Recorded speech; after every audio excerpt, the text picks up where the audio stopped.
ನನ್ನ ಹೆಸರು ಅರುಣ್ ಕುಮಾರ್ ಅಂತ. ಮೊದಲು ಇದು ಬುಲ್ಗಾಡಿ ಸೂಪರ್ ಆಗಿದೆ. ನಾ ಮೊದಲು JCB ಓಡಿಸ್ತಾ ಇದ್ದಿದ್ದು, ಇವಾಗ ಬುಲ್ಗಾಡಿ ಓಡಿಸ್ತಾ ಇದ್ದೀನಿ. JCBಗೂ ಬುಲ್ಗಾಡಿಗೂ ವ್ಯತ್ಯಾಸ ಇದೆ. ಅದು ಈಗ JCBಗೆ ಹೇಳ್ಕೋಬೇಕಂದ್ರೆ ಬುಲ್ ಬೆಟ್ರು ಮೈಲೇಜ್ ಚೆನ್ನಾಗಿದೆ, ಗಾಡಿ ಸ್ಪೀಡ್ ಚೆನ್ನಾಗಿದೆ, ಮೈಲೇಜ್ ಇದೆ, ಕಿಲ್ಲರ್ ಕಾರ್ ಚೆನ್ನಾಗಿ ಬರ್ತೈತೆ ಮೈಲೇಜ್. ಫ್ರಂಟ್ ಬಕೆಟ್ ಲೋಡಿಂಗ್ ಚೆನ್ನಾಗಿದೆ, ಗಾಡಿ ಚೆನ್ನಾಗಿ ಓಡ್ತೈತೆ. ಒಳ್ಳೆ ಹೇಳ್ಕೋಬೇಕಂದ್ರೆ JCBಗೂ ಬೆಟ್ರ್ ಅಂದರೆ ಬುಲ್ಲು ಓಕೆ ಓಡಿಸ್ಬೋದು. ಸ್ಟಿವಿಂಗ್ ಚೆನ್ನಾಗಿ ಮಾಡ್ತೀವಿ, ಹಿಂದೆಗಡೆ ಬ್ಯಾಕ್ ಸ್ಟಿವಿಂಗ್ ತುಂಬ ಸ್ಪೀಡ್ ಇದೆ, ಚೆನ್ನಾಗಿದೆ.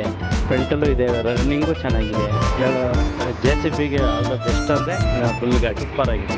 ನಾ ಆಪ್ರೇಟ್ರು ಮೊದಲು ಬುಲ್ಗಾಡಿ JCB ಹೊಡೆದ ಒಂದು 2 ವರ್ಷ ಅದರಲ್ಲಿ ಹೊಡೆದಿದ್ದೆ. ಬಿಟ್ಟು ಬಂದು ಇಲ್ಲಿಗೆ ಈ ಗಾಡಿಗೆ ಬಂದು ನಾನು 3 ವರ್ಷ ಆಯಿತು. 3 ವರ್ಷದ ಹೇಳಿದೆ ಚೆನ್ನಾಗಿದೆ ಗಾಡಿ. ನನಗೆ ಇದು ವರ್ಷ ತುಂಬ ಇಷ್ಟ. ಹೀಗಾಗಿ ನನ್ನ ಗಾಡಿ ಅದು ತುಂಬ ಇಷ್ಟ. ಬುಲ್ಗಾಡಿ ಆರಾಮಾಗಿ ಓಡ್ತೀನಿ. ಯಾರು ತೊಗೋಬೇಕಂತಂದರೆ JCB ತೊಗೋಬೇಕು, ಬುಲ್ಗಾಡಿ ತೊಗೋಬೇಕು.